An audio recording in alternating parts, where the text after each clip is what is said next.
Is-Salott ta' Malta.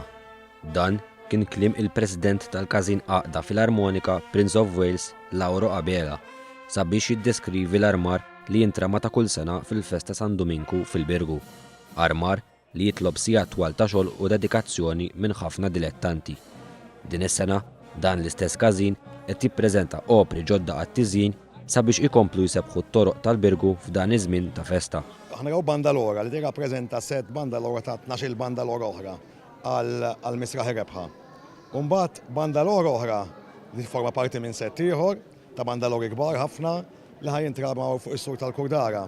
Apparti dawn il-bandalori, dawn l-opri ta' tiżjin jinkludu bnadar, fustuni, kolonni kif ukoll lidni. Abela tkellem magħna wkoll fuq il-preparamenti li saħansitra jibdew l-għada li tispiċċa l-festa. Aħna l-festa tagħna tibda esu ma' San Dominku tal-Belt. Hemmhekk jibda l-entużjażmu. L-aħħar ġimgħatej mbagħad rax finali min irid fadallu biċċa xi sfuma, min fadallu biċċa xi sboħ, min fadallu xi naddaf, min fadallu xi jagħmel hekk. U dak huwa l-pjaċir. Aħna l-pjaċir tagħna mhux il-ġimgħa tal-festa, il-pjaċir tagħna huwa il-ġimgħa ta' qabel.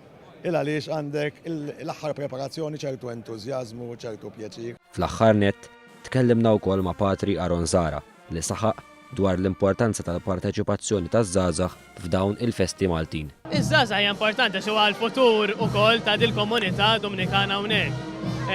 Fatt hawnhekk hawn żgħażagħ li jħobbu l-festa ma jħobbu l-ordni wkoll. Dik ninnota ħafna l-ordni Dominikana lihom jinteressaw ruhom xi għaddej fl-ordni.